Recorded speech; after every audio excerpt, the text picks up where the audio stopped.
How's all those pond monkeys doing out there in those tugboats? You got those pond monkeys. They're out there. That's the logging industry. They sometimes they put those timbers, those tree trunks into a pond, and then they got to let it sit there and get nice and moisturized so that it doesn't get all dried out when you go and do the other things to it. I'm not sure what happens after you cut the tree down. You put the trunk in the pond and you let it sit there for like a couple of months, and then you put it in the wood burning stuff. I don't know what they do, but there's something called a pond monkey.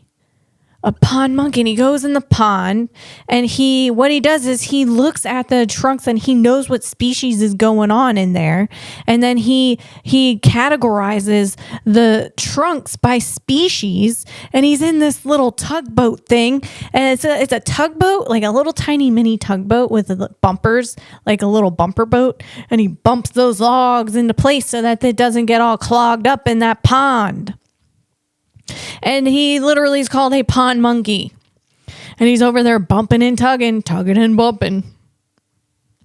So I hope all you pond monkeys out there are doing well. And all you pond monkeys in life.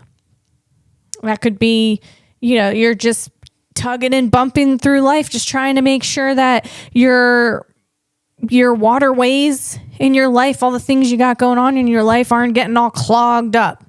Trying to categorize everything into species. And that's what's going on. Hey, I've had a few of you ask, a few of the ladies out there ask where I got my shirt, because I've worn this before. So I'll let you know. I'll let you in on it, ladies. It's called a little place called Beyond Yoga. And I got it on sale because it can be expensive. So I got that shirt Beyond Yoga, and the bra is Skims, and then you got the pants is Good American. And now Skims is owned by Kim Kardashian, and then you got the pants Good American, that is owned by Khloe Kardashian, I do believe. And I got to tell you, they fit really well. And so I mean that's like 2/3 of my outfit is Kardashian. And if I could just have 2/3 of their net worth, then I'm getting places. Then I'm going somewhere. Let's get into it. Here we go.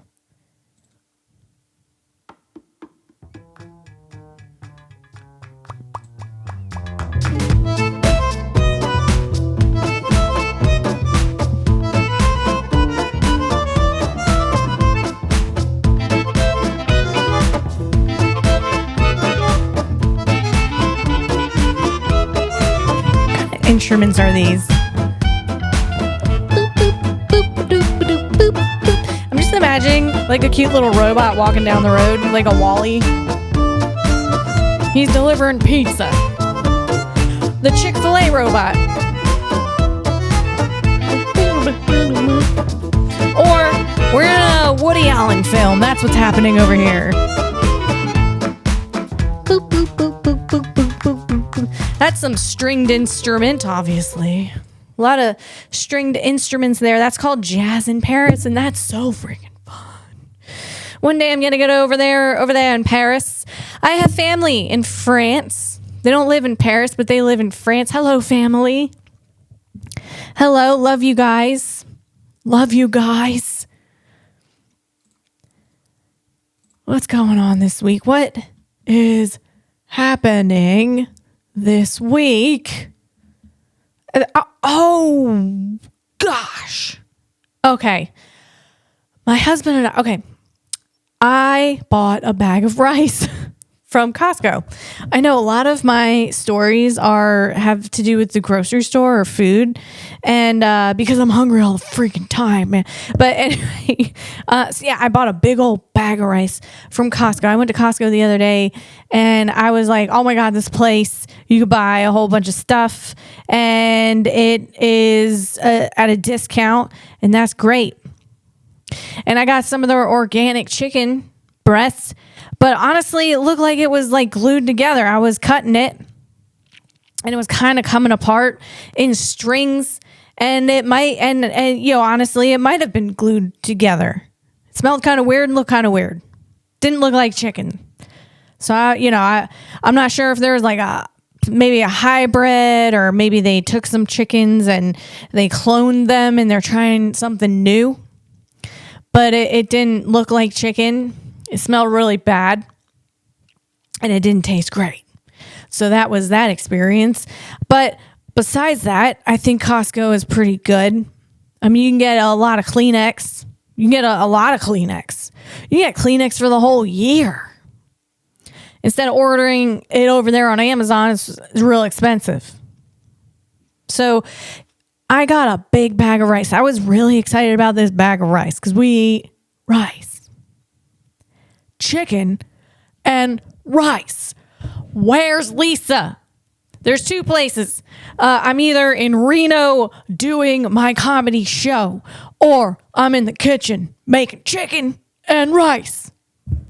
My husband says, Lisa, what are we having for dinner? And I say, we having chicken and rice. And then he says, Lisa, this Tuesday night, what are we having for dinner? Chicken and rice. Lisa, it's Wednesday. What are we having for dinner? Chicken and rice. So I got a big old bag of rice. But it's this basmati rice. I'm not saying that right. And 20 pound bag of rice, I'm going to say. 20 pound bag. 20 pound bagger. And I brought it home. My husband's like, that rice, he's had that before, the basmati. I've got that before in the little packs. And it's hard, man. You make it, it's okay. And then the next day, it's just really hard. He's like, no go. We got to return this thing. I'm like, all right, let's return this thing. And so I asked Grok, hey, does Costco, because it wasn't on their website, can I return a bag of rice? Like, what's the return policy at Costco? And Grok says, oh, you can basically return anything except rice. I'm like, what? Yeah, they don't return rice. So you can buy the rice, but they're not going to take it back. What's in that rice, Costco? What's in it? So then I'm like, well, that's kind of weird, right? So then I go over, I ask ChatGPT, I'm like, hey, can I return this bag? What's the return policy? And Chat's like, you can return anything. Basically, their return policy is great, except for rice. What? Like, do bugs grow in? I know they do. That's gross. After a certain amount of time, you got to throw your rice away. But I mean, we're talking like 30 day, maybe 60 day. It's still, there's no bugs in there yet. Like, what's in this rice that they don't want the rice? So I'm like, all right, let me ask Perplexity. What's the return policy at Costco? You can return anything, anytime really, except for rice. What is happening? So then I'm like, let me just call Costco. Let me just hear it straight from them. Just go straight to the source. Because I'm just thinking, this cannot be. I was going to donate it, but I'm like, I can't donate. If Costco doesn't want it back, I can't be donating this. So then I call Costco, and the lady says, I say, can I return this bag of rice that I got approximately 40 days ago? And she says, yes, you can return the bag of rice.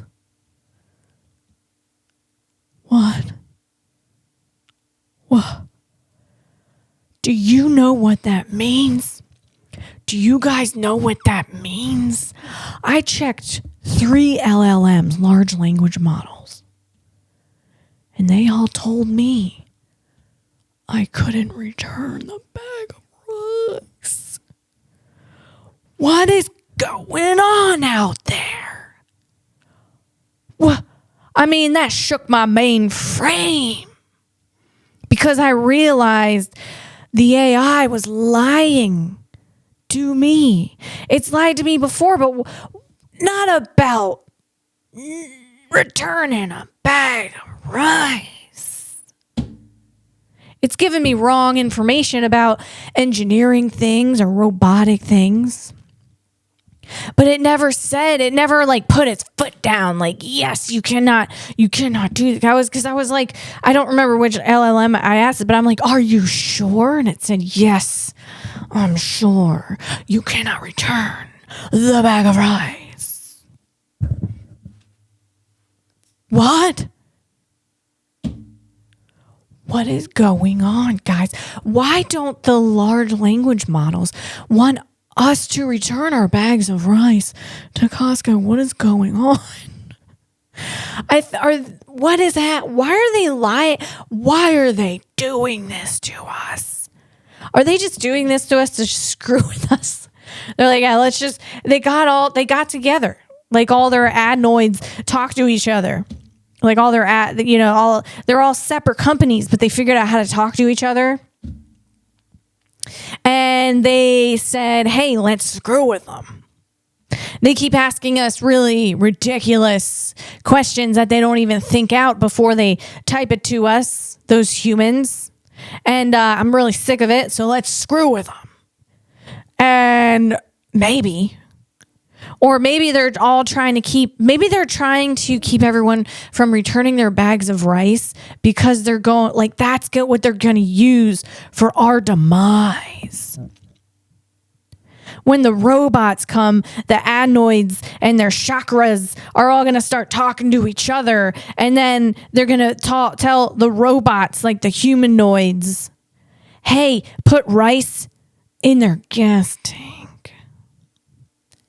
Because those idiots still drive combustion engine vehicles. So put that rice in their gas tank. And then what they're going to do next, they're going to just dump a bunch of rice in our water supply. They're going to get on up to those water towers where we keep our emergency water supply. And they're just going to dump a bunch of rice in there. Holy smokes. They figured out, they're like, rice, some of it and a lot of it, if you're not careful, has arsenic in it. Well, I think we can get them with that. We can really do them in with that. Put that rice in their milk. Put that rice. Those humans, they really like their ice cream. Those weirdos put rice in their ice cream. Is that it? Is that going to be the demise of us? Rice? Holy smokes. Good Lord, man. What is going on out there? Whoa. I mean, that's like if that were to happen, that's a plot twist. That's like Scooby-Doo stuff. You know what I'm saying? Scoops. What's going on, Scoops? Good Lord. I'm really, really excited to be here with you guys today. I just am fumbling over my words right now because of how excited I am to be here with you guys today. And thanks again, everyone, for being here with me and on this journey. And cannot be any more excited about where this is going. And it's just a really fun ride where we're learning a lot together and going through this together on planet Earth. We're all alive together. And it's just really special to me. Especially when someone on anywhere I post my stuff likes a video, it just is like, oh my God, someone out there liked this. That's amazing. I want to keep doing better, man. Doing better for you guys. And I wanted to give a heads up, Jessica, if you're listening, Jessica. My show that was supposed to be this weekend, it got canceled. So she was going to go to my show, and I didn't get a chance to tell her that it was a no-go. So I hope you hear that. But I'll have another one. I'm sure of it. It's coming. It's all right. You just got to trust. You just got to trust. trust in the Lord, trust in whatever you trust in, trust in the universe. There's a higher power, that's for sure. We can't figure things out on our own. So you just got to trust that it's something good is around the corner, and it's all going to be fine. It's going to be fine. I heard someone say that food in cities, which are crime-ridden, tastes better. Is that true, guy? I know there's a lot of hole-in-the-wall places in Philly I used to go to, and even some in New York City. Those are the two cities. And Atlanta, I haven't really ventured too far in there for the meals because I just really miss the food up north, the Italian specifically. So, but what I'm hearing is, so you mean to tell me, say you're eating pasta with some fra diavolo. That's the devil's brother, right? That's some heat. You got some Grim Reaper heat on that pasta. That's what I'm saying. So you're eating pasta over there in Chicago, but around the corner there might be a guy with a shiv, and so that pot, like, so is it like maybe all your senses are up? Your spidey senses and your taste buds are heightened, maybe. And the food is just made with like, okay, this might be their last meal, so let's make it a good one. I don't know. Is it true, guys? Is it true? Let me know. But be safe. Be safe. Let me know if you've experienced this. So Meta, I saw a clip. I guess Meta is planning on, before I say this, I did not verify if this is true, but Meta is planning on making a humanoid. I'll verify it with you guys here. Let's see.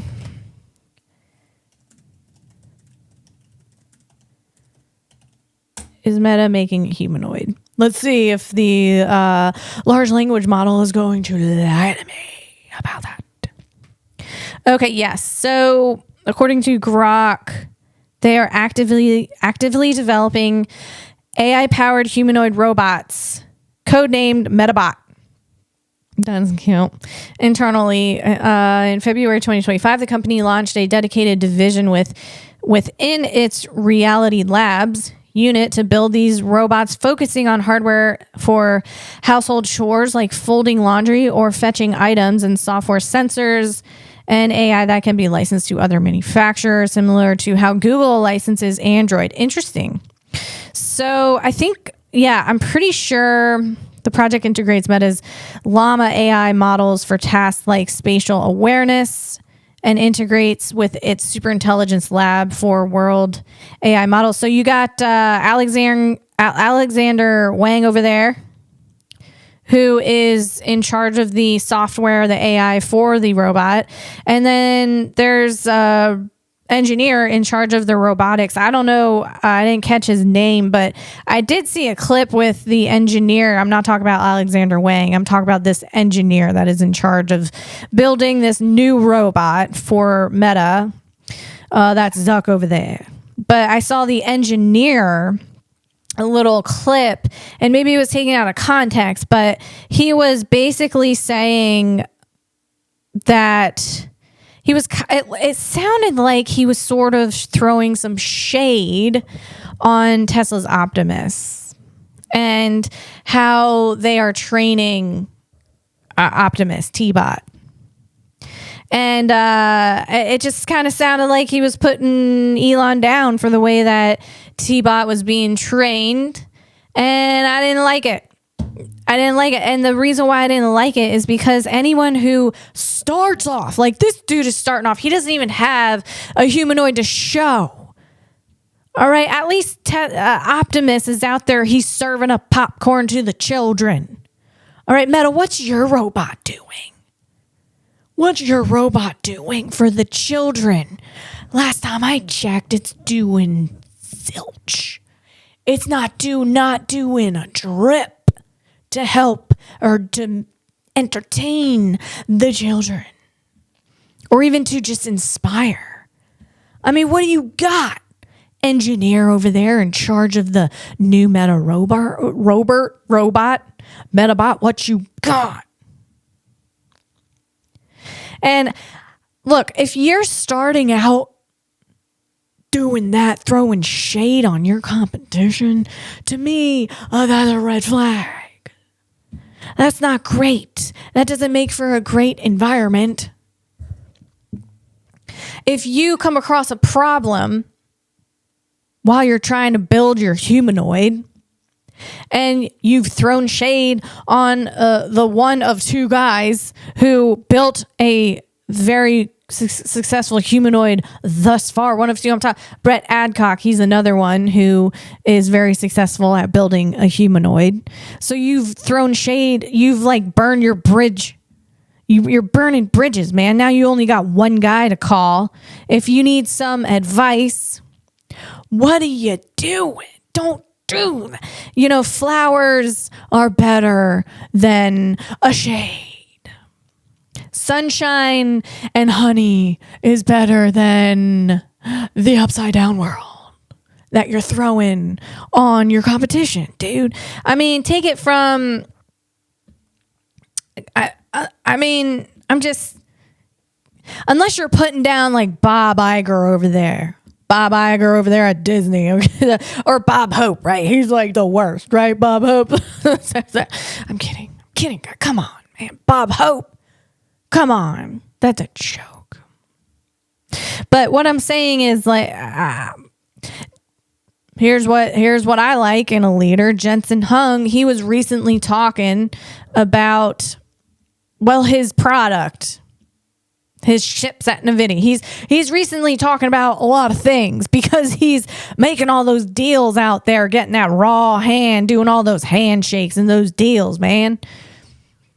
Jensen, he needs that black leather glove to go with his black leather jacket to keep his hand from getting raw from all these deals he's doing. But Jensen was recently on a podcast and he was talking, the way he talks about his competition is very nice. And that's what I like.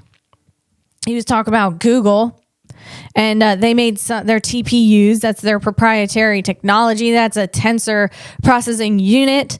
And then you got NVIDIA. They have a GPU. That's a graphic processing unit. Okay. And he was giving Google flowers. Okay. Flowers. Giving someone flowers. That's nice.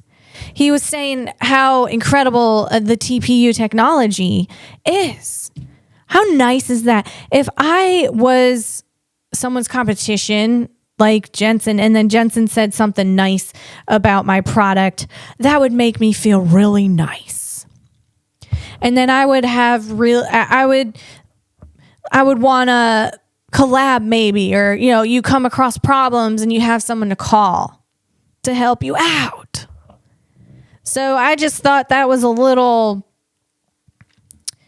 I thought that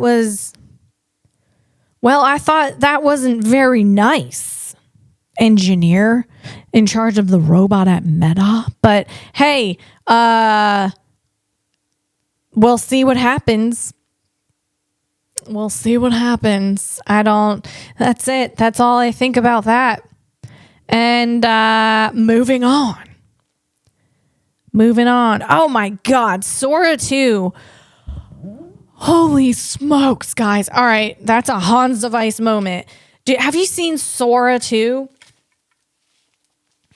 Guys, that is a video generator, and it's going to replace videos making in the future. Now, there's a lot of there's a lot of people producing Soras of Sam Altman. Sam Altman is the CEO of OpenAI, and it's super weird and wild because it looks exactly like Sam Altman. His eyes, his facial expressions, just not that I know Sam Altman, but from the podcast and his body language from conferences and things he's spoken at, this is just This is mind blowing, man. Holy smokes. All right. How does it do that? It's something with diffuser and GPUs. And then you have your transformers, and all of these need to come together. They need to come together. And obviously intelligence. This takes a lot of energy. A lot of energy. So here we go. Here we go. Oh, this video is nuts. Okay, so I just want to. Oh my gosh. Okay, so hang on. This video is of Sam Altman. Video from Sora 2 of Sam Altman stealing GPUs from Target. As someone films the playback off the screen, the shift is starting. Can you feel the acceleration yet? And it looks like, so Sam Altman is at Target, at a Target aisle, and it looks like this footage is from a security camera. It's a little like blurry, little grainy. Looks like Sam Altman, and he's taking a box off the shelf.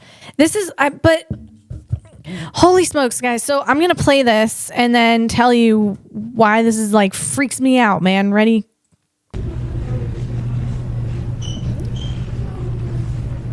Please, I really need this for Sora inference. This video is too good. It's eerie. Please, I really need this for Sora inference. This video is too good.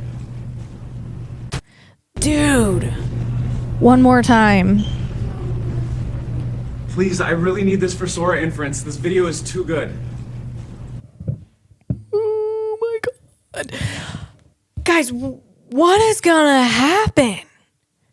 People are gonna be, here, all right, let me get my words out. I'm so sorry. I'm gonna take a sip of this sparkling water. Nixie sparkling water.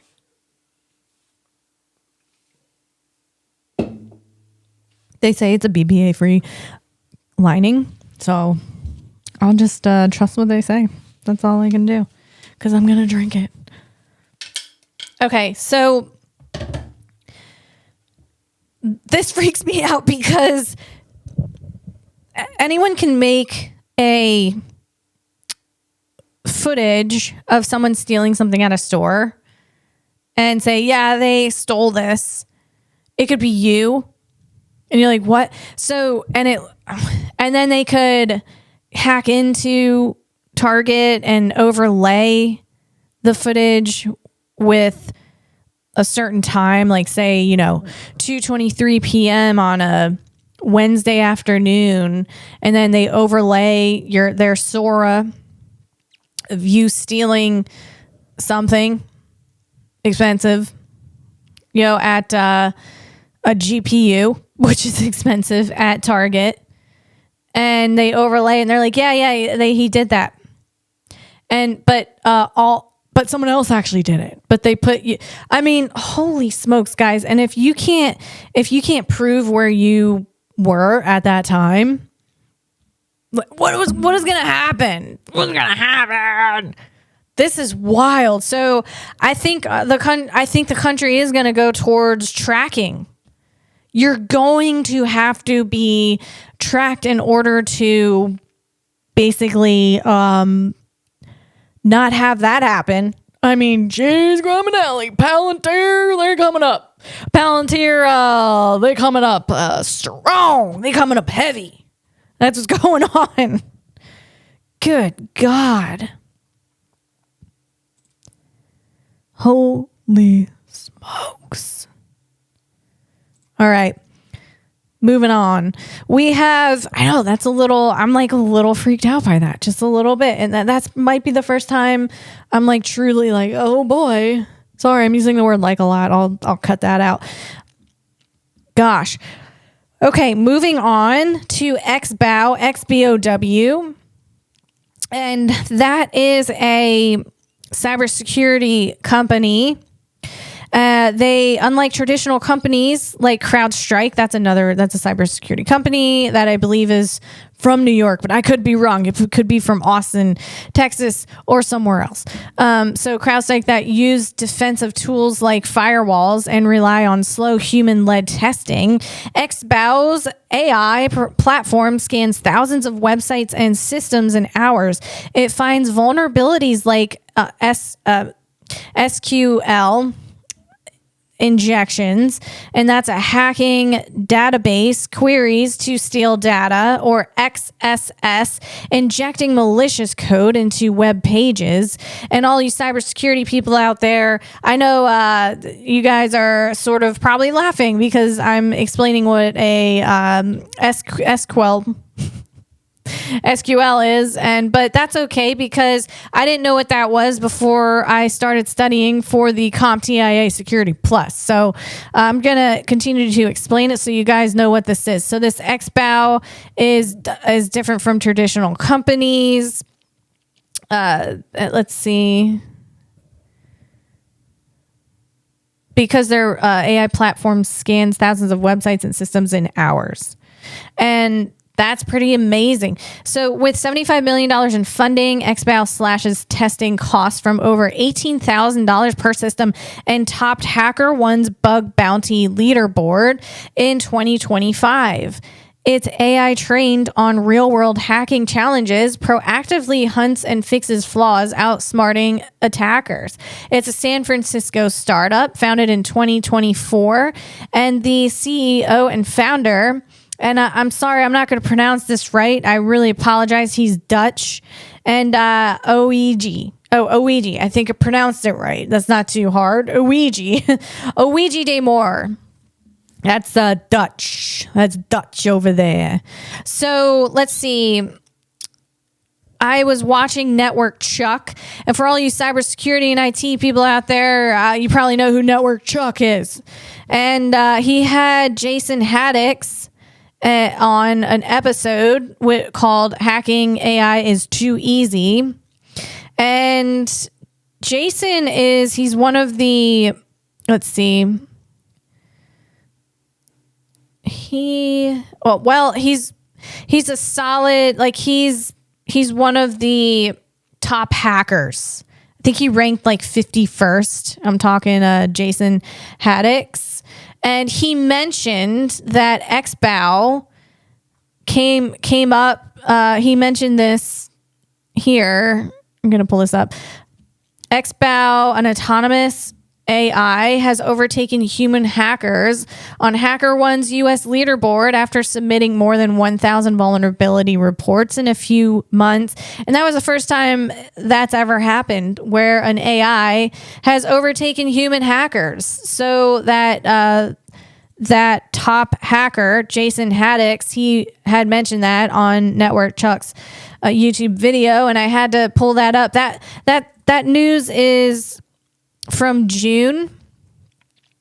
And this is a milestone in the use of AI for ethical security research because it's the first documented instance of an autonomous system outperforming human experts on a large scale in a real-world environment. All right, humans, now you're literally competing with AI. All right, here we go. Here we go. G to G, boy, that's glory to God.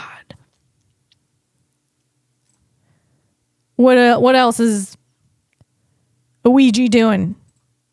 I got another link here. Bear with me. Link it up. Okay, Oege says quarterly tests, annual audits, delayed remediation cycles. All of these belong to a past era of security, one that attackers have already left behind. The future of defense is autonomous. AI agents that operate continuously, think creatively, and act without approvals. They don't sleep. They don't miss. And the teams preparing for this shift today will define the next era of cybersecurity. Are you moving towards autonomous protection or still tied to point-in-time tests? So I think he's saying to the companies out there, go ahead. You're going to need yourself an agentic AI cybersecurity hacker, because the hackers out there that are hacking into your system, they're AIs and they're not sleeping. They don't, those hackers out, those bugs out there, they don't got baby mama problems. They don't need to pay their bills. They don't need to do bits. They don't need to do they don't enjoy anything, and they don't need to do anything. They just go and do the thing they're told to do, and that's all they do. And that's a little wild. So you gotta get something that does the same to go ahead and combat that. And that's the saying. All right. Here, I want to, okay, sorry, back up. This robot is a Chinese robot, LimX Dynamics, and it is very impressive. I like to focus on the American companies, but I also like to let you know that what the competition is out there. So we're talking LimX Dynamics, and I talked about them, I think in July. They put a video out of their video gen motion technology. Let's see, LimX Dynamics, a Shenzhen, China-based robotics firm founded in 2022 with about $96 million in funding.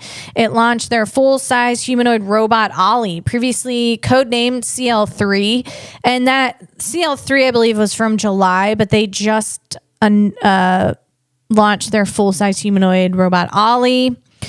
And CL3, standing 5'5". It's taller than me, guys. With 31 degrees of freedom, that DOF. You know what I'm talking about? You need that DOF for that DTF. Let's move on. That DOF, that's independent joint movements for fluid human-like action. So Ollie shines through video gen motion, their on-device AI system that trains robots by watching raw human videos. Are you hearing me? Are you hearing me? This video gen motion is a breakthrough because it is an on-device. That's considered like an edge compute. Okay, on-device AI system that trains robots by watching raw human videos. No motion capture needed. Holy smokes. Holy smokes, guys. So it sit there and just watches someone water a plant. And then you say, hey, Ollie, go water a plant. And then it goes and finds the cup of water and it identifies the plant and it waters your plant. Now, some other robot might get that wrong and identify your plant as a cat. And that's not going to turn out well. That's not going to be great. But as far as I know, this is doing the right thing, and it's watering a plant and not the cat. So yeah, that's some wild technology. It analyzes video footage to grasp motion intent. Okay, so the most recent video they put out is of Ollie picking up tennis balls, and pick up ball then translates it into robot native plans, breaking actions into a real-time action. Chonking, guys. Chonking. It's chonking it up. And I think that the cat's name is Chonk. And so we're talking small modular units like shift weight or extend arm that can reorder or tweak mid-motion for balance. We're talking gait, too. That gait comes into it. That gait, so they're not walking around all lopsided and trying to go find the cat Chunk to give it some snacks. go give my cat Chunk snacks. And it on the way over to the cat snack bowl, it trips over your crock. And now it's got to think, oh my God, I'm trying to give Chunk snacks, but now I'm tripping over this crock and I'm old school robots. They would have high latency and they'd be standing there tripping over your crock. Like, now what do I do? They got to reorder and rethink about what they're actually doing. But real-time action chunking, it can kind of like think on the go like a human being and recalculate, recalibrate, get its gate right. So it can continue on, get itself together from the crock trip, and then go ahead and feed Chunk the cat, which is what it originally was set out to do. So what I mean by gate is it's going over to feed Chunk the cat, and then it trip over your crock. But it doesn't look weird. It's like a ballerina, like nice and light-footed. Maybe it does the little ballerina thing. Oh, I tripped over a crock. And then it just gathers itself up and keeps going with its beautiful gait. What am I talking about? I'm talking about video gen motion, real-time action chunking. That's what I'm talking about.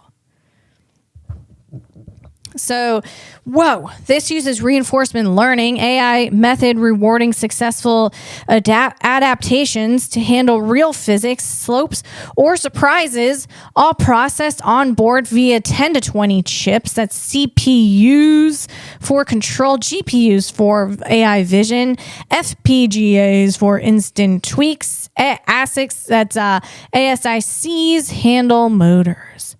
So, traditional imitation learning copies exact human moves, risking falls on robot hardware. And that's never good. NVIDIA relies on simulation for safe training, but lacks gate focus. And I was just talking about that gate, guys. Gate. That gate slaps. You want to slap gate. All right, so NVIDIA, the simulation to reality, NVIDIA's simulation to reality, it makes a safe environment for training the robot, but it lacks that gate focus when it trip over a crock. All right, it's lacking that beautiful gate ballerina focus.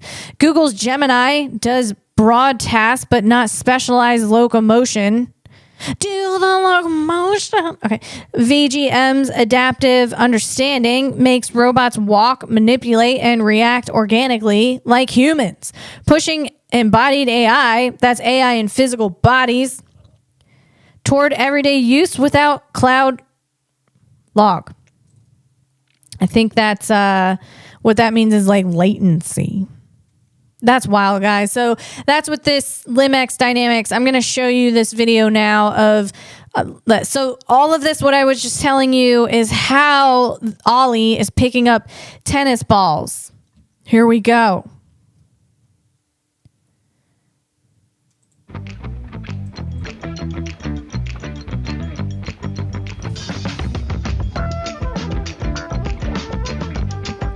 Ollie's going down. He's doing a little squat, a little ballet motion. Oh, the human just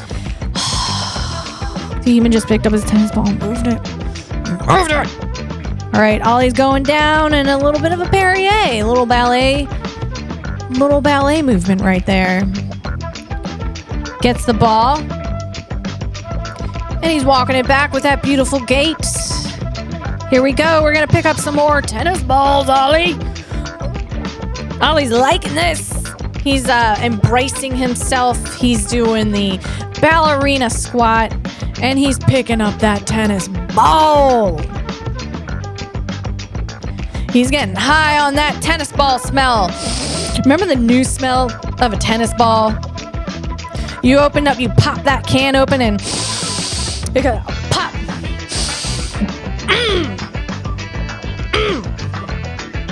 That go into your head, man. You got a little, what's the tennis ball guy? Andre? Or Djokovic? You got a little Djokovic up in your brain cells now. So yeah, this video, it keeps going on, and it does show you the view from the robot's view. So yeah, that's insane, man. That is wild. All right, so I'm gonna show you another one. This is another Chinese company here, Fourier, Fourier Intelligence, is headquartered in Shanghai, China. And I just can't get over this robot, this robot head. That's like, it looks like his head is on upside down, right, guys? That's an upside down head, right? You see what I'm seeing? His eyes and then his mouth is up here on the top of his head. All right, moving on. Okay, now this robot is at the conference on robot learning. That's the CORL 2025, and that is going on, or that was going on. Let's see, that was the main conference runs from September 28th to the 30th, 2025, with workshops on September 27th. It is co-located with you. What? It's in South Korea, Seoul, South Korea. Yeah, those Koreans over there, they know what they're doing with that technology. They got all kinds of technology. I heard that's a very safe city over there, and they have really good food. They have good food. What does that say? Is it crime ridden over there? What's going on? I got to get over there. See these robots, man. This is such a really cool conference. Really, really cool. We got Spencer Hung, and you've heard me talk about Jensen Hung. Jensen Hung is a CEO of NVIDIA. Now you got Spencer Hung. That is Jensen Hung's son. And he's the product lead for robotics at NVIDIA. And he was at Coral. I'm going to call it Coral. Okay, that's what this conference is. Conference on Robot Learning in Seoul, South Korea. So we got Jason Hung here. Bear with me. Let me get this sound on. Here we go. He's at the conference. He's talking. One of the biggest contentions right now is the idea that foundation models have to be able to zero shot to multiple embodiments, and I do believe that this is the long-term goal. One of the things that we're really excited to learn is what is the progress that we're making in order to allow a VLA to be deployed across embodiments that may not be part of the pre-training model or that are so far different from the pre-training data that you're not able to post-train the model to effectively zero shot or even transfer this with limited effort. One of the big promises of foundation models is that because they're generalists and because they have so much data in the pre-training soup, that they should be able to very easily move between embodiments, whether it's a quadruped, a humanoid, or even different types of humanoids with different morphologies. And because of this, the varying degrees of mechatronics, the configurations, the way they tune it, I think that there's going to be quite a bit of friction in the near term in order for us to be able to transfer these VLAs. But hopefully here at Coral 2025, we're going to learn more on this topic. Excuse me. I hope they did learn more on that topic, because that seems to be a bottleneck for sure. And that zero shot here, what he's talking about, zero shot generalization, handles thousands of novel household objects without task-specific training using a single neural network. Zero shot generalization means an AI like Helix, which is Figure's AI system, that vision language action model, system 1, system 2 architecture. So zero shot generalization means that a system like Helix can handle new tasks or objects like picking up a toy cactus without any prior specific training, relying on its broad understanding to figure things out on the fly. Runs entirely on embedded low-power GPUs like NVIDIA Jetson Thor, making it commercial ready for real-world deployment. So that's what Jason Hung was talking about there with the zero shot. And I am looking forward to what's coming out of this conference in regards to, can you put an AI in a humanoid like us, a bipedal, bioped? You can say it all sorts of different ways, and I'm sure there's a right way to say it, but you can say it whatever way you want. And what I'm talking about is you could put this AI into something that's upright with 2 legs. And then can you put that into a robo dog, a quadruped, you can say that all different sorts of ways too. And I'm sure there's a right way to say that, but can you put the AI into a bipedal and then put it into a robo dog, and will it be able to figure its body out? Yeah, like if you put your brain into a sentient dog, are you going to be able to figure out your body, that you have 2 extra, you're on the ground and that this is how you move? So are you going to be able to figure that out? And then can you put that into a robot like, say, Wall-E or Eva, and then can it figure out all the different types of physicalities, physical embodiments that they're in and work? And I think that's what he was saying. That might not be what he's saying at all, but I think that's what he was saying. So let's move on. Okay, there's one more robot at the Coral conference. And it's a robot doing cartwheels. And you got this robot is standing there, is getting ready to do something. There's a bunch of robo-dogs around it and humanoids. Here we go. There's a Unitree in back of it with its boxing gloves. It's moving back because it knows something's about to happen. The robo-dog is moving back. That's another Unitree, I do believe. And they know something's about to happen. They're getting ready. Robo-dog's a little anxious. Here, up. He did a cartwheel on his fists. This robot did a cartwheel on his fists. And here's the thing. When the robot is doing this cartwheel, I think the other robots are looking at it like, what are they going to make us do next? They got this robot like, dance, monkey, dance, do us a cartwheel on your fists. And then what are they going to make us do? The robo-dog's over there like, it's tapping the ground.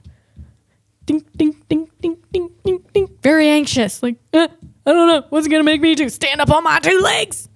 I'm not supposed to be standing up on 2 legs. I think it's going to make me stand up on 2 legs. And then jump over that box, that plyo box. Going to make me jump up. And then the Unitree back there is like, well, they put these boxing gloves on me. Can you believe it? They put these gloves on me. Now I got to pretend to punch my friend.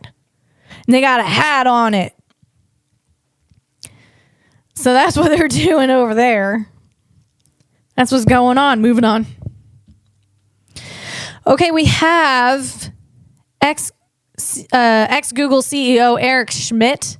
The arrival of non-human intelligence is a historic turning point in history, like fire, electricity, or transport. The next 10 years will determine the next 100. Countries and companies that adopt AI will lead. Those that hesitate will fall behind. Oh boy. How long is this? A minute? Do you want to hear it, guys? Do you want to hear it? He might be saying exactly what I just read to you, but I'll play it. I'll play it. Here we go. Back it up. Here we go.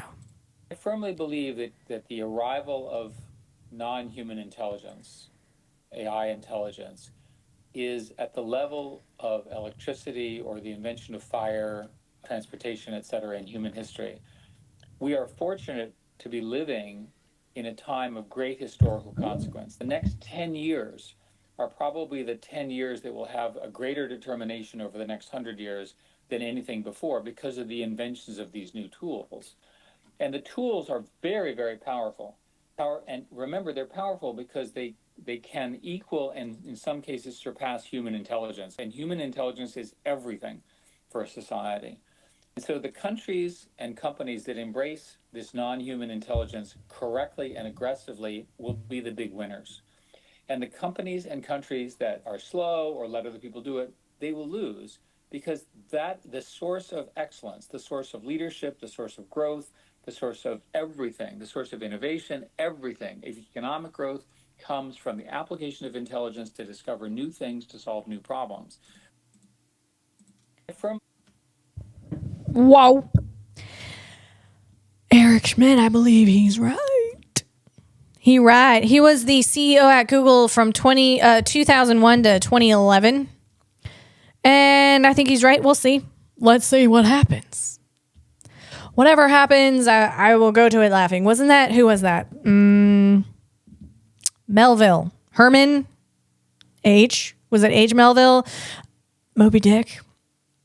I could be off base on that, but I'm pretty sure that's what he said. Let's move on. All right, we got Massa. He's the CEO of SoftBank. And let's see.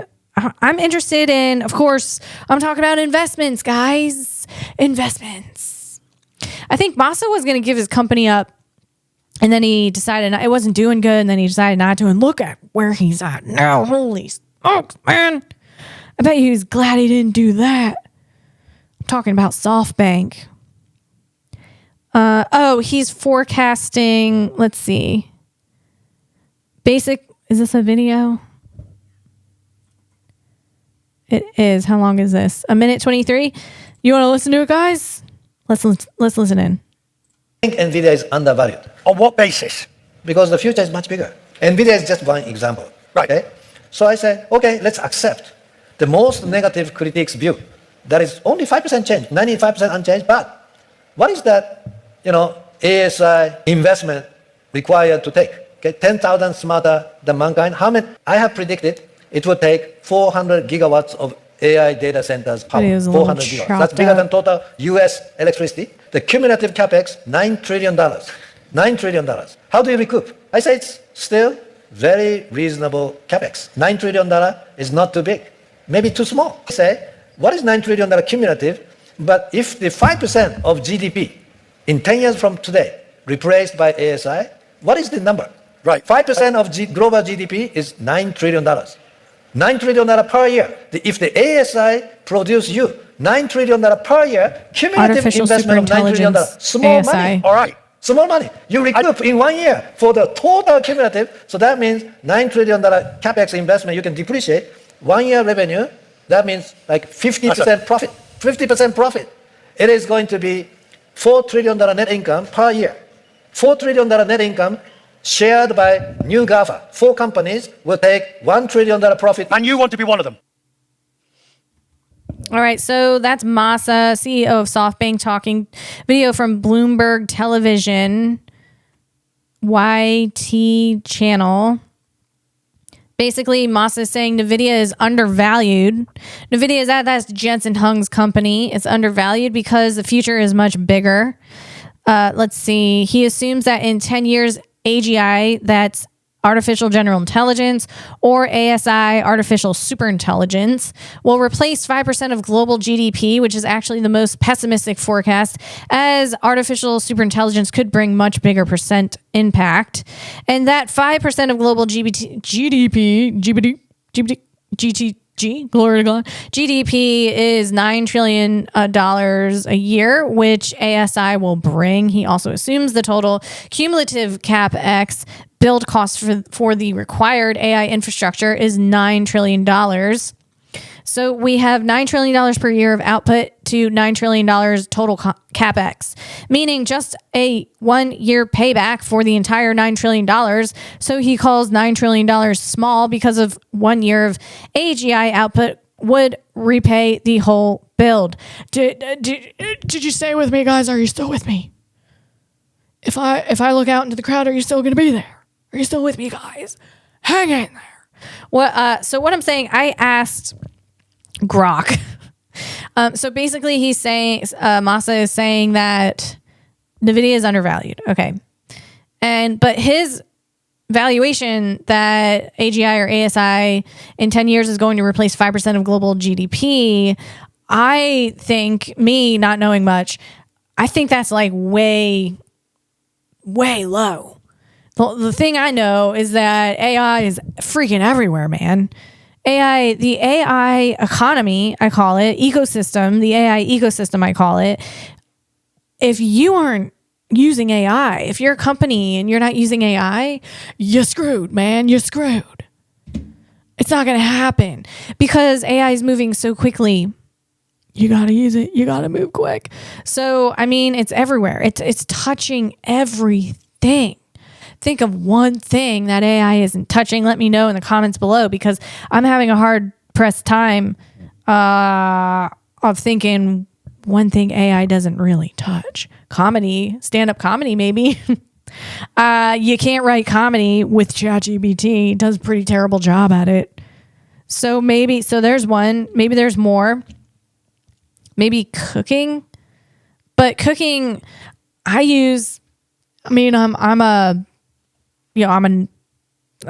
rookie cook, but I cook pretty well. But I use large language models to help me cook with directions. But physically, it's so anyway, what I'm saying is AI basically touches most everything, a lot of things, big companies that are super lucrative. So that 5% of global GDP in 10 years, I feel that's like way low. And I asked a large language model if the AI models are predicting 5%. And the answer was no, they're predicting way higher. And I'm like, of course they are, because they're AI models and they are pro themselves. But let's see, AI models and forecasts often predict much higher percentages of global GDP impact than the 5% mentioned by Massa. Here is a breakdown based on various sources and projections. Higher GDP impact predictions. Let's see, we got Goldman Sachs, they're doing 7%. McKinsey is doing 16% cumulative GDP by 2030. And the IMF is 40% of global employment affected, suggests a much larger economic impact from AI. These higher predictions imply that the potential market for Nvidia's products, GPUs, AI infrastructure, could be underestimated by some analysts and investors. Conservative analysts and investors, those who are not fully accounting for the potential scale of AI's economic impact, might be undervaluing Nvidia. For instance, if an analyst uses a lower GDP impact estimate, example 1% as suggested by MIT Sloan, they might not see NVIDIA's growth potential just as justification for its current market cap. Short-term focused analysts, they'll undervalue it. They'll undervalue NVIDIA. Skeptics of AI hype, traditional valuation metrics will also undervalue NVIDIA and the impact on GDP that the AI ecosystem will have. And I think that's pretty wild. I think that's a little insane, man. Aren't you guys following what's going on? I don't know, though.